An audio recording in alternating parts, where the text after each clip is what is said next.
My name is Eric Gartsky. For those of you who don't know me, I'm a faculty member in the Political Sciences Department, and I run the Center for Peace and Security Studies here, which is a multidisciplinary, team-based research center focusing on new modes of conflict and emerging forms of deterrence. I'm very fortunate today to introduce a friend and scholar, Matt Kroenig.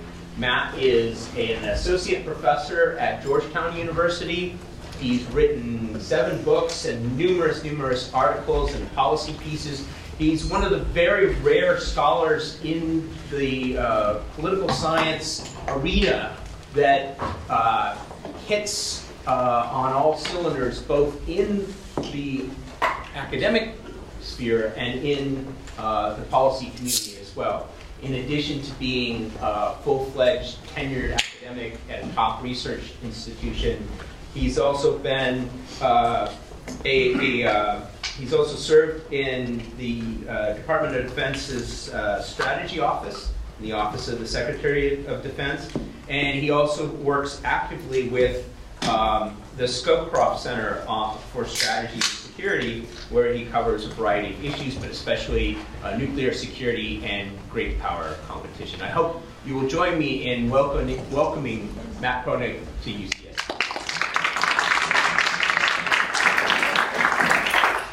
Well, thank you very much for that introduction, Eric. It's a pleasure to be here at UCSD, pleasure to be speaking in this forum that Professor Gartsky organized. Professor Gartsky is a longtime friend and colleague. And it's great to be at UCSD in part because it was here that I really decided I was going to devote my career to nuclear weapons. I was actually a PhD student in political science at the University of California, Berkeley. I started in 2001, and many of my advisors at Berkeley said, you know, security issues, that's kind of Cold War stuff, nuclear weapons, nobody really cares anymore. You should really work on information technology, you know, Silicon Valley, that's where the action is. And then UCSD, the IGCC in particular, in the summer of 2003, had a nuclear weapons boot camp, first year ever, something that they still run to the present day. But I was one of the students in the first ever nuclear boot camp here, and they brought in experts from Washington, academics who work on nuclear issues, and I realized that there are at least a few people who still care about nuclear weapons issues, and so decided to write my master's thesis, PhD thesis, on nuclear issues. And once I got that far, I was in too deep. So here I am, 16 years later, still working on them. Unfortunately, nuclear weapons are more relevant today than they have been in the past. As you've seen in the news, North Korea's nuclear program is advancing. North Korea may be only the 3rd country after Russia and China with the ability to threaten nuclear war against the United States. Russia is relying more, not less, on nuclear weapons in its strategy. Russia has this escalate to de-escalate strategy, threatening to use nuclear weapons early in a conflict with NATO. Great power competition with China is heating up, and China's a nuclear-armed state. So this all raises important questions about U.S. nuclear strategy and what kind of nuclear policies does the United States need to protect itself, protect its allies, to stop the spread of nuclear weapons to other countries. So we have the Trump administration, and as you know, President Trump is an unusual president. So when it comes to nuclear issues, in particular, some of the things he said when he was accused that his nuclear policies risk starting an arms race with Russia, he said, quote, "Let it be an arms race. We'll outmatch them at every pass and outlast them all." When the North Korea crisis was heating up, he threatened, quote, "fire and frankly fury, the likes of which the world has never seen." And so these are just a couple of the controversial statements Trump has made on nuclear issues. And many have criticized his nuclear policy, pulling out of the Iran nuclear deal, building new low-yield nuclear weapons, his treatment of the North Korea case. But I'm going to argue today that actually Trump's nuclear policy is much more consistent with the traditions of U.S. nuclear policy than I think many people appreciate, and that on balance, it's not perfect. I have some disagreements with what's happened so far, but that on balance, the Trump administration has actually strengthened U.S. and global nuclear security. So I want to talk about 7 issues, I think. First, some of these statements about, one of his controversial statements was that we'll have a nuclear arsenal that's, quote, top of the pack. So I'll talk about how U.S. leaders have thought about nuclear superiority over the decades. Talk a little bit about Trump's plans to modernize the nuclear arsenal, the Intermediate Range Nuclear Forces Treaty and the Trump administration's decision to pull out of that treaty, the decision to build low-yield nuclear weapons, the negotiations with North Korea, the Iran deal and the decision to pull out of the Iran deal, and then also the New START Treaty, which is really the last remaining arms control treaty with Russia, and that's being reviewed right now in Washington. So essentially going to try to cover the waterfront of Trump's nuclear policy in 35 minutes or so. So first, let's talk about this statement. Trump said that we'll have a nuclear arsenal that's, quote, top of the pack. And many people saw this as, dangerous and unconventional. But actually, the United States has always wanted a nuclear arsenal second to none. In fact, President Kennedy in the 1960s said that the United States should have a nuclear arsenal, quote, second to none. Hillary Clinton, when she was Secretary of State in 2010, said, quote, we'll be, stronger than everybody else as we've always been, with way more nuclear weapons than are needed many times over. So this is kind of interesting because academic theories of deterrence, mutually assured destruction says, as long as you've got a few nuclear weapons, as long as you can absorb an attack and retaliate, that should be enough for deterrence. But that's never the way the United States has thought about it. The United States has always had thousands of nuclear weapons, different types of delivery vehicles, submarines, missiles, bombers. U.S. leaders have had an interest in nuclear advantages over their rivals, as these quotes led on. And so we have something of a puzzle. Theory says one thing, the United States does something else. So how do we account for this puzzle? Well, many academics who've looked at this in the past have said, well, the answer is easy. Our theories are right, the real world is wrong. Robert Jervis, a professor at Columbia University, wrote a good book in 1984 called The Illogic of American Nuclear Strategy, saying U.S. nuclear strategy doesn't make sense. If they just listened to my theory, things would be much better. But political scientists are supposed to be social scientists. We're supposed to explain the world around us. And so I published a book last year called The Logic of American Nuclear Strategy that explains why the United States has this robust posture, why there has been a bipartisan interest in superiority for many years. And there are a couple of reasons for this. One is U.S. nuclear weapons are special because they don't just protect the United States, they protect the entire free world. In every other country on Earth, India, France, China, every other nuclear-armed state that has nuclear weapons use nuclear weapons just to protect themselves. But the United States tries to use its nuclear weapons to deter attacks on the entire free world. So the 28 other members of NATO, Japan, South Korea, Australia, arguably other countries rely on U.S. nuclear weapons for their security. And so U.S. nuclear weapons, if you're protecting the entire free world, you need a more robust posture than if you're just deterring attacks on yourself. In addition, according to this kind of mutually assured destruction theory, we'd threatened to slaughter a bunch of people in Russia and Moscow, Moscow and Beijing. They threatened to slaughter a bunch of people in Washington, and everybody's deterred. But that's never been U.S. nuclear targeting policy. Rather, the United States only targets legitimate military targets.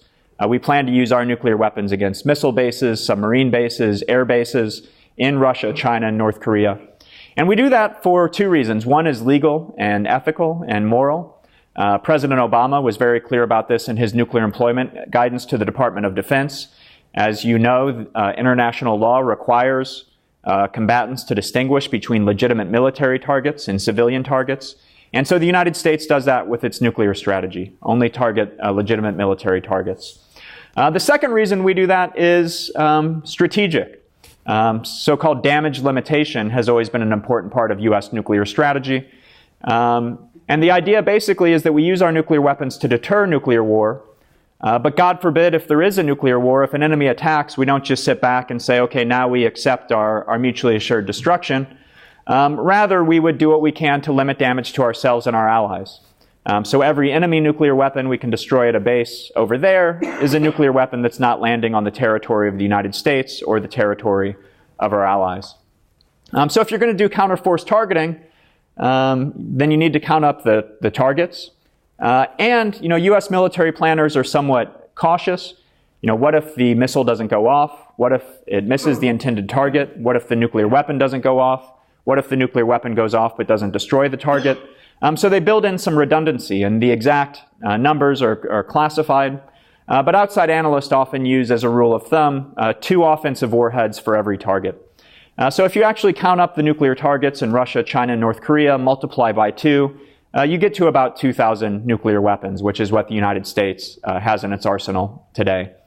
So this idea of wanting a nuclear arsenal at the top of the pack, not unique to Trump, again, consistent U.S. policy going back to Kennedy, and really necessary so long as the United States wants to continue to play this international leadership role and provide extended deterrence and stability in Asia and Europe, and so long as it wants to continue to comply with the law of armed conflict. Second, what about nuclear triad modernization? So one of the other controversial elements is the Trump administration has plans to modernize the U.S. nuclear arsenal over the next 30 years, and the estimated price tag, according to the Congressional Budget Office, is $1.2 trillion. And so many people have said, this is outrageous, it's too expensive, we can't afford it. We should use this money to build hospitals or roads or other things. But actually, the Trump administration's modernization plans were the Obama administration's modernization plans. These were put in place in 2010. And the reason is U.S. nuclear weapons are getting old. I don't know how many of you drive cars, but if you do, they probably weren't built in the 70s and 80s. And if they were built in the 70s and 80s, you wouldn't expect it to start every time when you got in. You'd expect problems. Well, our nuclear weapons were built in the 70s and 80s. They're getting old, and they need to be modernized. So as long as we have nuclear weapons, we need those nuclear weapons to work. And so that's why the Obama administration put in plans, these place, to modernize the arsenal. So new submarines, new bombers, new ICBMs over the course of the next 30 years at a price tag of $1.2 trillion. Now, is that too much money? It sounds like a lot. If you put it in terms of the defense budget, it's about 5% of the U.S. defense budget. So is 5% of the defense budget too much to spend on nuclear weapons? Reasonable people can disagree. Some people think it's too much. But every Secretary of Defense going back to Chuck Hagel, so the past 5 or 6 Secretaries of Defense, has said that nuclear deterrence is the #1 priority of the U.S. Department of Defense. So 5% of the defense budget for the #1 priority, to me, sounds like a good bargain. Now, the third controversy is the Intermediate Range Nuclear Forces Treaty. So as you may know, the Intermediate Range Nuclear Forces Treaty may be the most successful arms control treaty ever negotiated. So in 1987, Ronald Reagan and Gorbachev negotiated the treaty, and it's seen as the most successful treaty ever because it eliminated an entire class of nuclear weapons. In the 1980s, the United States had ground-launched intermediate-range nuclear-armed missiles pointed at Russia. Russia had ground-launched intermediate-range nuclear missiles pointed at European allies. And in 1987, we agreed to get rid of them all. And it held for many years, and just this year, the Trump administration decided to pull out of that treaty. And many people have said that was a mistake. We should have tried to save the treaty. But the reason the Trump administration pulled out is because Russia has been cheating on the treaty for several years. In 2005, President Putin came to then Secretary of Defense Rumsfeld and said, I don't like this treaty anymore. I want to get out of it. The United States said, no, we like this treaty. Our allies in Europe like the treaty. We want to keep it. But Putin decided he didn't like the treaty. Instead of just giving public notice that he was going to withdraw from the treaty, which was his right to do in the treaty, it's what the United States would have done, what we've done in the past when we wanted to get out of arms control treaties. Instead, Russia just started cheating on the treaty. So it started building intermediate-range nuclear weapons, tested these ground-launched intermediate-range nuclear weapons. The Obama administration accused Russia publicly of cheating on the treaty several years ago, 2013 or so. And the Obama administration worked hard to try to get Russia to come back into compliance. Russia wouldn't even admit that they were cheating. The Trump administration tried hard to get Russia to come back into compliance, but to no effect. And moreover, Russia didn't only test the weapons, it went ahead and deployed 2 batteries of the weapons, according to the US intelligence community. So Russia now has 2 batteries of those intermediate-range nuclear missiles pointed at Europe. So what do you do in that situation? Do you just get played for a sucker and restrain your own capabilities as Russia is building these capabilities and deploying them, threatening us and our allies? Or do you try to get Russia to come back into compliance? Well, we tried in 2 administrations and failed. And so the Trump administration decided the only reasonable thing to do would be to pull out of the treaty and threaten to build these capabilities on our own to show Russia that there is a cost to noncompliance. And really, if you care about arms control, I think it's important to, this was the right decision actually if you care about arms control, because you need to show partners that there are costs to cheating on arms control agreements, that they can't get away with it. The second reason it made sense to pull out of the INF Treaty is that the United States and Russia were the only countries bound by this treaty.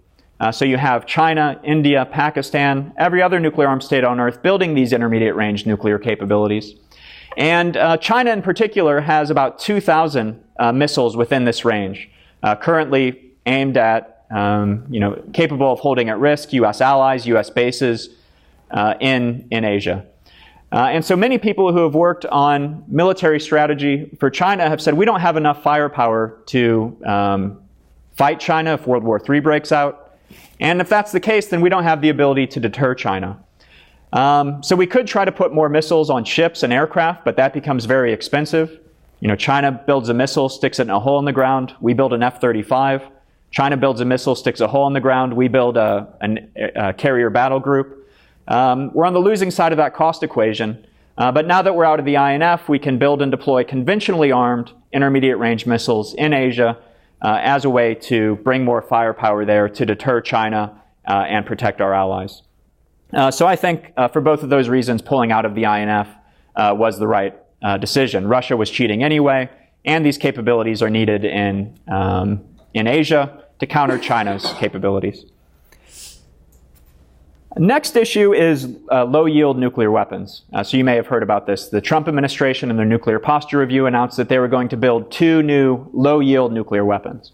So not only are they continuing the Obama administration's modernization plans to build a new submarine, a new bomber, and a new ICBM, they said they're going to build 2 new low-yield nuclear weapons. So a nuclear-armed sea-launched cruise missile with a lower yield, so a smaller yield, smaller explosion nuclear weapon. And it's going to take the submarine-launched ballistic missiles and change the warhead on some of those missiles to have a lower yield. And so critics have said, well, this is dangerous. You make low-yield nuclear weapons because you want to use them. The idea is that large-yield nuclear weapons are incredible, that we would ever use them. So with a low-yield nuclear weapon, it becomes more credible that we could use them. And so this lowers the bar potentially for nuclear deterrence, makes it more likely that we get into a nuclear conflict. But I actually think that that's wrong and that this was the right decision to pursue these low-yield nuclear weapons. So let me explain why. First of all, during the Cold War, both the United States and Russia had a lot of these so-called tactical nuclear weapons, battlefield nuclear weapons.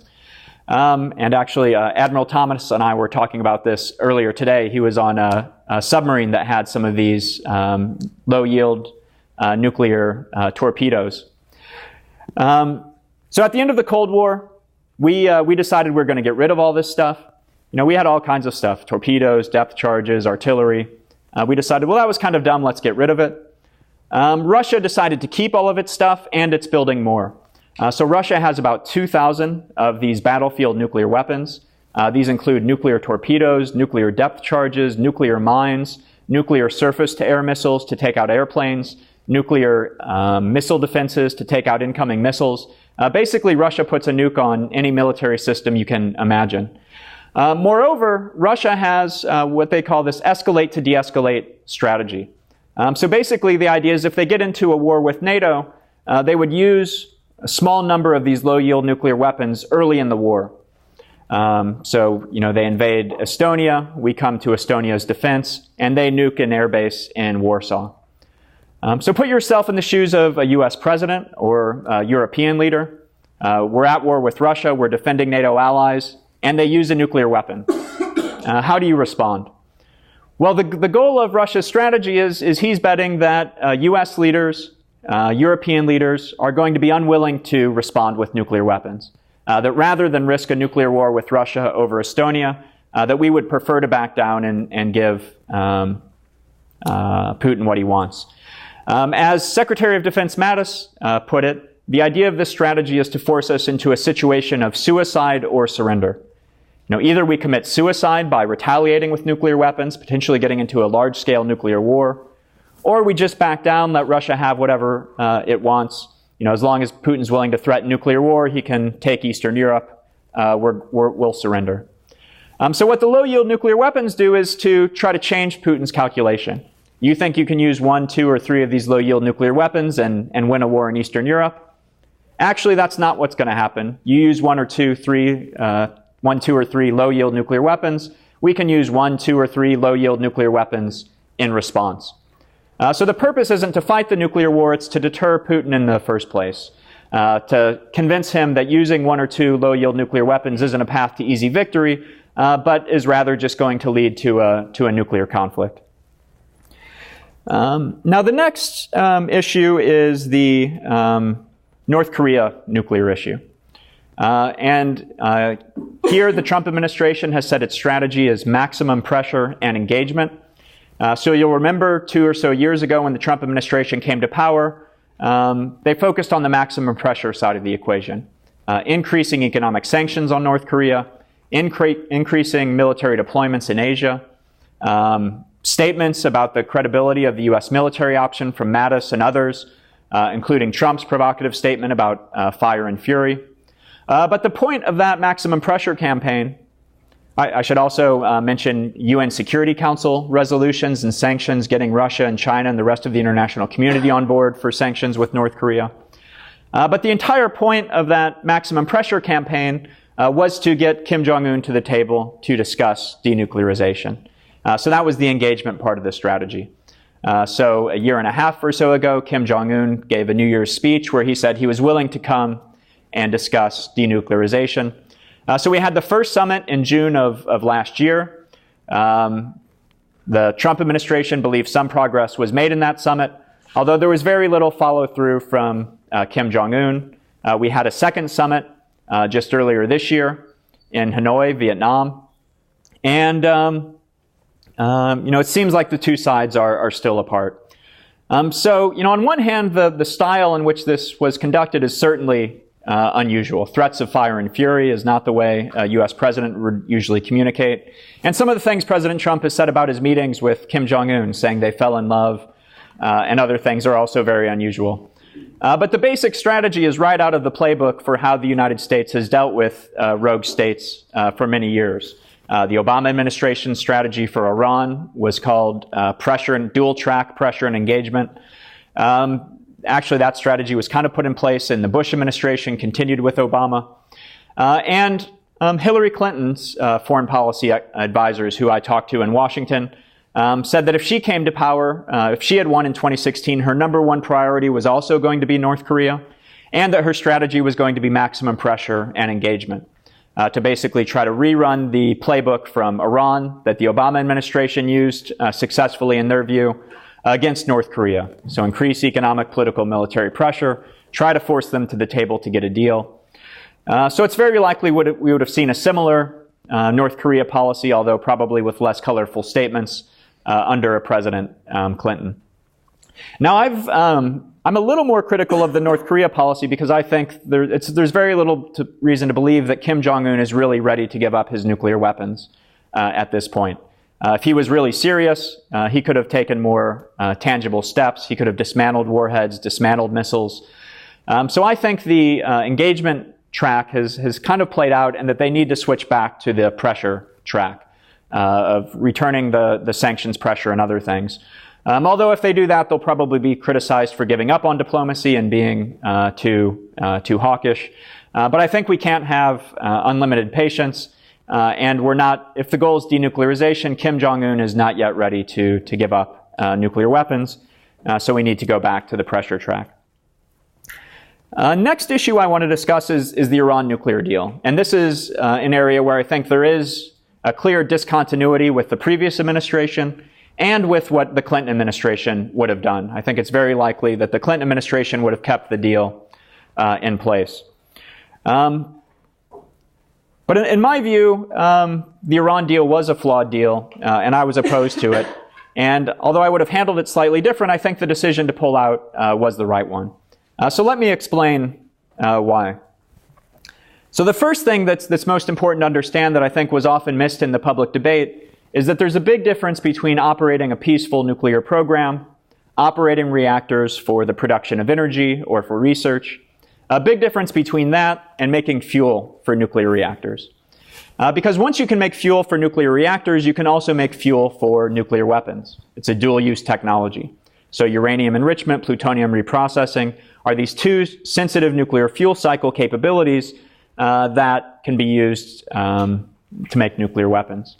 So U.S. nonproliferation policy, really going all the way back to Eisenhower, was to draw a sharp line between these things and say, if you want reactors, great, not a problem, we'll even help you. But you can't make the fuel, because once you can make the fuel, you can make nuclear weapons. So instead, what we do is provide fuel cycle services. If you want a reactor, great, we'll send in the fuel, operate it in the reactor, send it back. We'll send you in fresh fuel. So the vast majority of countries on Earth with peaceful nuclear programs don't make their own fuel. Mexico, United Arab Emirates, South Korea, many other countries around the world have nuclear programs without nuclear fuel making. So this is a standard we've even imposed on our closest allies. Over the years, South Korea, Taiwan, others have expressed interest in making nuclear fuel. And Washington has said, no, that's too dangerous. There's a proliferation risk. You can't do it. So when it was announced that Iran was enriching uranium, secretly making this nuclear fuel in 2002, the U.S. response was immediate and automatic and consistent with past policy. We said, this is unacceptable. Iran needs to shut down its enrichment program. We got, depending on how you count, 6 UN Security Council resolutions saying that Iran needs to shut down its enrichment program altogether. That was the Bush administration approach. That was the Obama administration approach. And then it got too hard, and it became clear that Iran wasn't going to easily agree to that. And so the Obama administration signed a deal that compromised this traditional non-proliferation standard. We said, okay, Iran can enrich. It can have 2 facilities. It can have 6,000 centrifuges. We put limits on the program, but we allowed them to enrich uranium. So that set a dangerous precedent. After we signed the deal, South Korea, Saudi Arabia, and others said, well, if Iran can enrich uranium, we can make nuclear fuel too. After all, Iran's violated its NPT agreements. It's basically an enemy of the United States. So how do you trust Iran with uranium enrichment, but you don't trust us, South Korea, a democratic ally, a country that's been in good compliance with our NPT agreement? Why don't you trust us to make nuclear fuel? So it weakened that non-proliferation standard. Moreover, the limits on Iran's enrichment program expired over time.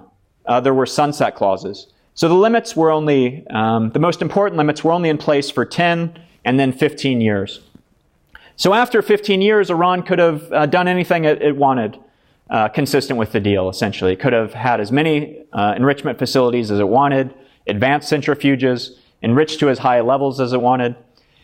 Even President Obama was asked, once these limits expire, how long would it take Iran to build nuclear weapons? What would be its so-called breakout time?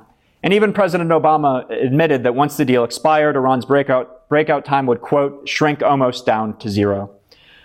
So the deal got temporary limits. One, it caved on our traditional non-proliferation standards, and only got temporary limits on Iran's program. And I'll just remind you that the deal faced bipartisan opposition in Congress. Every Republican and some Democrats were opposed to the deal. Only some Democrats were in favor. And our allies in the Middle East, the ones who know Iran best, were uniformly opposed to the deal. Israel, Saudi Arabia, the other Gulf states thought this was a bad deal. So on the 2016 Republican presidential campaign, Trump was actually the relative moderate. Every other Republican candidate, Rubio, Scott Walker, Ted Cruz, said that they were going to tear up the Iran deal on day one. Trump said he was going to try to renegotiate the deal. So he was the relative moderate. And that's actually what the Trump administration tried to do for the first year. Their strategy was to first go to the Europeans with our concerns and try to get them on board. And then once we had the Europeans on board, we were going to go to the Russians and then the Chinese to try to get them on board. And then with the unified P5, go back to Iran and say, we have concerns. We need to renegotiate some key terms. So the Trump administration made some progress with the Europeans. They said, we agree with you on missiles. We agree with you on Iran's support for terrorism. But the Trump administration's third demand was we need to do something about the sunset clauses. We need to do something about the fact that all these limits expire. And the Europeans said, well, that was a key part of the deal. We negotiated that. We can't really go back on our words, so we can't do that. So the Trump administration said, well, this deal's not in the U.S. Interest then if it's going to expire. And so that's when Trump decided to pull out of the deal. Now, many people said if you pull out of the Iran deal, it's going to lead to catastrophe. There's no way you're going to be able to put serious sanctions on Iran again if you don't have the support of the international community. And if you pull out of the deal, Iran's just going to ramp up its nuclear program and dash to a nuclear weapons capability. So we've been out of the deal for about a year now, and both of those predictions have proven to be incorrect, at least so far. So the Trump administration reinstated sanctions on Iran. European governments have said we're going to try to save the deal, but European firms are pulling out because they're afraid of U.S. sanctions. So the European firms who have gone into Iran have said it's not worth potentially being sanctioned by the U.S. Treasury.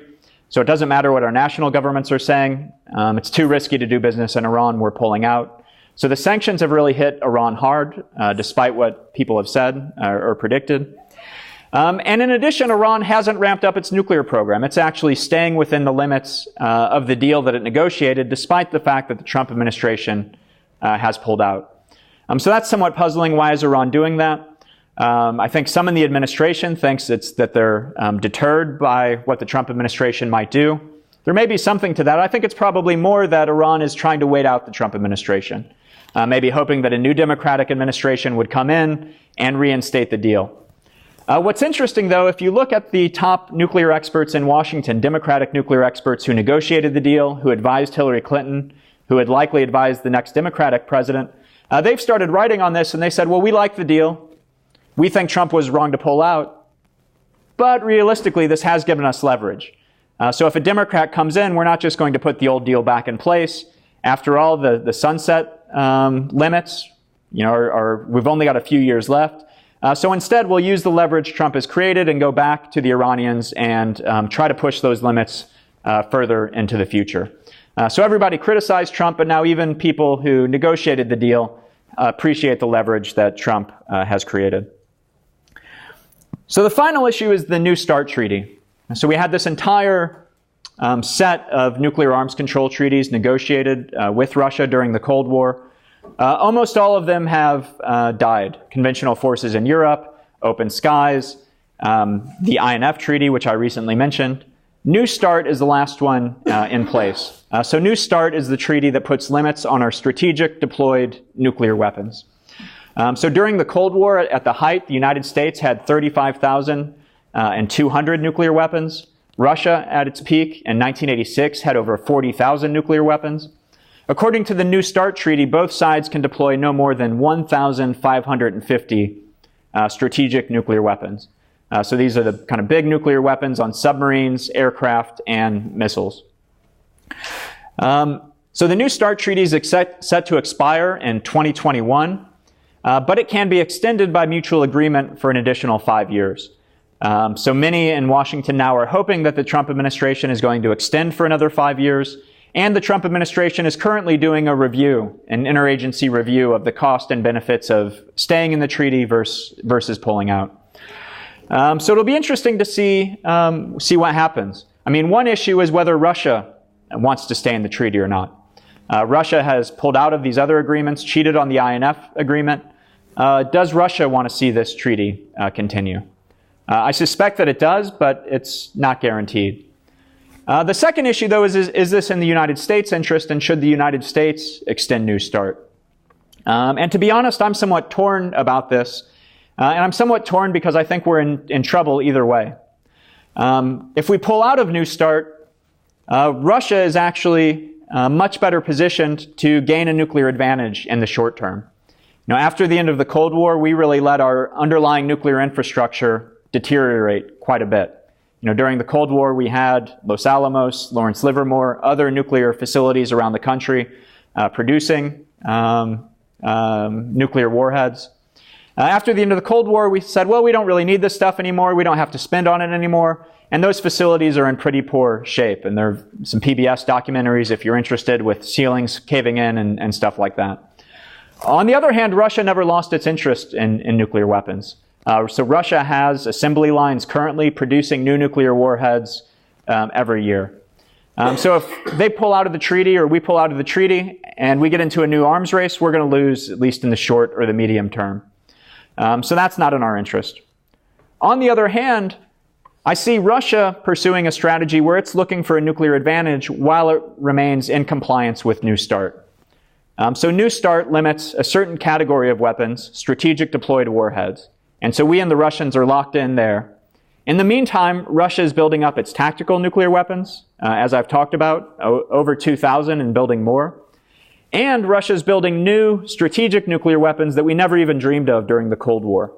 So President Putin announced this at a press conference about a year ago. He's building nuclear submarine drones. So the idea is that these drones would pull into the port of Baltimore, come up the Mississippi River to New Orleans, St. Louis, and that he could detonate these nuclear weapons and rain down radioactive hell on U.S. cities. So these aren't covered in the New START treaty. Second thing Putin is working on is a nuclear-powered nuclear cruise missile. So this isn't a cruise missile with a nuclear weapon on it. It's a nuclear weapon powered by a nuclear reactor with a nuclear weapon on it. And there's some videos of this online, but the idea is it would have unlimited range, that it could go, over Europe and then down through the Atlantic Ocean, then up through Latin America. And the video Putin showed it attacking Florida. So the idea is that it could evade any possible missile defenses or air defenses because of this unlimited range. So these are also not covered in New START. So if Putin's building these new strategic capabilities that aren't covered, locking us in with what we're willing to build, building new tactical nuclear weapons, and we're not willing to build, then we're essentially building a nuclear arsenal that would be, or could be stuck with a nuclear arsenal that means inferiority to Russia, which would be contrary to what Trump, Hillary Clinton, John Kennedy has said for years, that our nuclear arsenal is going to be at least second to none. We're not going to accept inferiority to Russia. So it'll be interesting to see how this plays out, see what the Trump administration decides to do, see what Russia decides to do. But many people are quite worried about the breakdown of these negotiated limits that had been in place on U.S. and Russian nuclear weapons for many years. And so what does this mean? And some have said, well, we need to think more broadly. Maybe we can renegotiate the deal with Russia. Maybe they'd be willing to discuss their tactical weapons. Maybe they'd be willing to discuss limits on these new strategic systems. So that would be one approach the Trump administration could take. Let's make it a broader agreement. But I'm somewhat skeptical that Russia would be willing to discuss limits on those other systems, which could mean the treaty could break down. Others have said, well, this doesn't make sense anymore. China is the rising superpower. Negotiating with Russia bilaterally doesn't make sense. We need to get China involved. But China hasn't been willing to discuss arms control in any serious way. The Obama administration pursued it, and the closest we got with China was a so-called glossary of nuclear terms, where we sat down with the Chinese and said, how do you define deterrence? Okay, this is how we define it. How do you define nuclear weapons? Okay, this is how we define it. And China's essentially said that it's not going to discuss, put real limits on its program anytime soon. So in short, I wish I had better news, that there were no nuclear challenges to worry about. But I think there are a lot of nuclear challenges with the breakdown of arms control, ongoing nuclear threats with North Korea, Iran, Russia, and really difficult questions that the United States hasn't had to think about for 25 years. But really difficult questions about what kind of capabilities do we need to deter ourselves and deter the entire free world. So I'll end my comments there and look forward to question and answer.